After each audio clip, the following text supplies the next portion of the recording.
Welcome to టీ10 నేను రేవతి. కేంద్ర home రక్షణ శాఖలపై చర్చ జరపాలని ప్రతిపక్షాలు డిమాండ్ చేశాయి. సోమవారం రాజ్యసభలో పునరుత్పాదక ఇంధన మంత్రిత్వ శాఖ, వ్యవసాయ మంత్రిత్వ శాఖ డిమాండ్స్ అండ్ గ్రాంట్స్ పై చర్చ జరిగింది.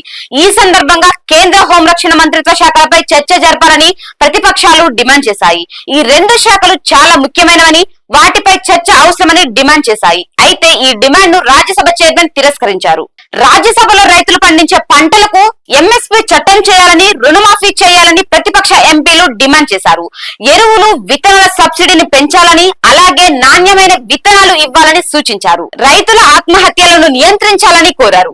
కేంద్ర వ్యవసాయ మంత్రి శివరాజ్ సింగ్ చౌహాన్ మాట్లాడుతూ, మేము కిసాన్ సమ్మాన్ నిధి గురించి చర్చిస్తున్నాం. రైతులకు ప్రత్యక్ష సహాయం గురించి కాంగ్రెస్ మాట్లాడింది, కానీ ప్రధానమంత్రి కిసాన్ సమ్మాన్ నిధి వంటి పథకాన్ని ఎప్పుడు చేయలేదు. ప్రధాని మోడీ ఈ పథకాన్ని రూపొందించారు. వారికి అర్థం కాదు, కానీ చిన్న రైతులకు 60,000 అందుతుంది. ఈ కిసాన్ సమ్మాన్ నిధి వల్ల రైతులు స్వావలంబన పొందారు.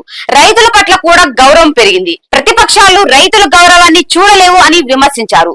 లోక్సభలో కేంద్ర ఫిషరీస్, పశుసంవర్ధక, పాడి పరిశ్రమక మంత్రిత్వ శాఖ, కేంద్ర ఆరోగ్య కుటుంబ సంక్షేమ మంత్రిత్వ శాఖ డిమాండ్స్ అండ్ గ్రాంట్స్ పై చర్చ జరిగింది. టీఎంసీ ఎంపీ సయాని ఘోష్ మాట్లాడుతూ, దేశంలో పశుగ్రాసం సంక్షోభాన్ని ఎత్తి చూపారు. జాతీయ పశుగ్రాసం కొరత ఉందని కేంద్ర మంత్రి గుర్తించారని, ప్రభుత్వం ఆధీనంలోని గోశాలలో, ముఖ్యంగా బీజేపీ పాలిత రాష్ట్రాల్లో ఆవులు ఆహారం లేకపోవడంతో చనిపోవడం ఆందోళన కలిగిస్తుందని ఆమె ఎత్తి చూపారు. కాంగ్రెస్ ఎంపీ బెన్నీ బెహనస్ మాట్లాడుతూ, మత్స్యకార రైతు సంఘాలకు మద్దతు ఇవ్వాలని, ఆదాయ భద్రత కల్పించాలని కోరారు. ఈ కమ్యూనిటీలను రక్షించడానికి సకాలంలో తగిన పరిహారం అందించాల్సిన అవసరం ఉందన్నారు. తీర ప్రాంత పర్యాటక కార్యక్రమాలను కూడా విమర్శించారు. అవి సముద్ర పర్యావరణ వ్యవస్థకు విఘాతం కలిగిస్తున్నాయని, మత్స్యకారుల జీవనోపాధి ప్రతికూలంగా ప్రభావితం చేస్తున్నాయని పేర్కొన్నారు. కేరళలో ఎందుకు ఎయిమ్స్ పెట్టారని కేంద్ర ఆరోగ్య మంత్రిత్వ శాఖ మంత్రి జేసీ నడ్డాను ప్రతిపక్షాలు ప్రశ్నించాయి.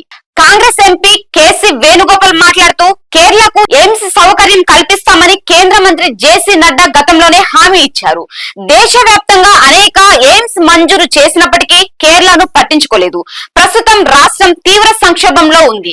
కేంద్ర ప్రభుత్వం 22 ఎయిమ్స్ ప్రాజెక్టులను ఆమోదించింది.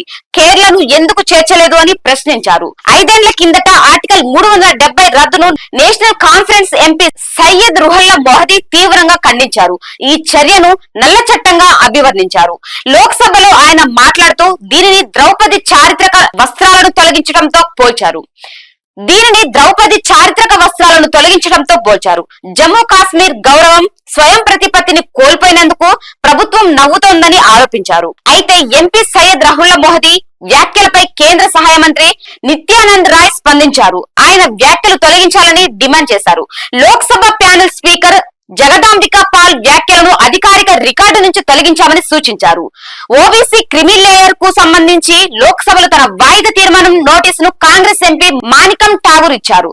2017 నుంచి పెండింగ్ లో ఉన్న ఓబీసీ క్రిమి లేయర్ సమస్యపై వాయిదా తీర్మానాన్ని ఇచ్చారు. తాను ఓబీసీ అని ప్రధాని మోడీ అంటారు. ఆయన ప్రభుత్వంలో 2017 నుంచి క్రిమి లేయర్ ఉంది, కానీ వారు పట్టించుకోలేదు. వారి ఉద్దేశం కేవలం ఓబీసీ పేరుతో పబ్లిసిటీ చేసుకోవడమే. కులగణన అనేది చాలా కీలకమైన అంశమని అందరికీ తెలుసు. ఇప్పుడు ఈ ప్రభుత్వం జనాభా గణనతో పాటు కులగణన కూడా నిర్వహించడానికి పూర్తిగా సిద్ధంగా లేదు అని అన్నారు. పత్రికా స్వేచ్ఛలో ఇండియా స్థానం చాలా దారుణంగా ఉందని సిపిఎం ఎంపీ వి శివదాసన్ అన్నారు. రాజ్యసభలో ఆయన ఈ అంశాన్ని లేవనెత్తారు. ప్రపంచ పత్రికా స్వేచ్ఛ సూచికలో 180 దేశాల్లో 159వ స్థానంలో ఉన్న పరిస్థితిని ఆయన లేవనెత్తారు. జర్నలిస్టులు ఎదుర్కొంటున్న సవాళ్లను ఊటంకిస్తూ పోలీసులు కేసులు, అరెస్టులు, ఉపా వంటి చట్టాల ప్రకారం జైలు శిక్షలు కూడా ఉన్నాయి. జర్నలిస్టులు ప్రవీర్ పుర్కాయస్, సిద్దిక్ కప్పన్ల అరెస్టులను ఆయన ప్రస్తావించారు. గత దశాబ్ద కాలంలో దేశంలో ప్రముఖ ఎడిటర్ గౌరీ లంకేష్ తో సహా 100 మందికి పైగా జర్నలిస్టులు హత్యకు గురయ్యారని శివదాసన్ ఎత్తి చూపారు. జర్నలిస్టులపై జరుగుతున్న దాడులను ప్రభుత్వం పట్టించుకోవడం లేదని, వారికి సరైన వేతనాలు అందజేయడంలో ప్రభుత్వం విఫలమైందని మండిపడ్డారు. తమిళనాడు ఎంపీ డి రవికుమార్ రాష్ట్రాలకు జీఎస్టీ పరిహారం కొనసాగింపుపై ప్రశ్నించారు. దీనికి స్పందించిన కేంద్ర ఆర్థిక మంత్రి నిర్మలా సీతారామన్ ప్రస్తుత జీఎస్టీ పరిహార సెస్ కోవిడ్-19 మహమ్మారి సమయంలో తీసుకున్న రుణాలను రాష్ట్రాలకు పరిహారంగా చెల్లించడానికి ఉపయోగించబడుతుందని వివరించారు. జీఎస్టీ పరిహారం సెస్ అధికారికంగా జూన్ 2022లో 2026లో ముగిసిందని, జీఎస్టీ కౌన్సిల్ సమిష్టి నిర్ణయంతో దానిని మార్చి 2026 వరకు పొడిగించినట్లు అన్నారు. ఇది ఇవాల్టి న్యూస్. చూస్తూనే ఉండండి T10.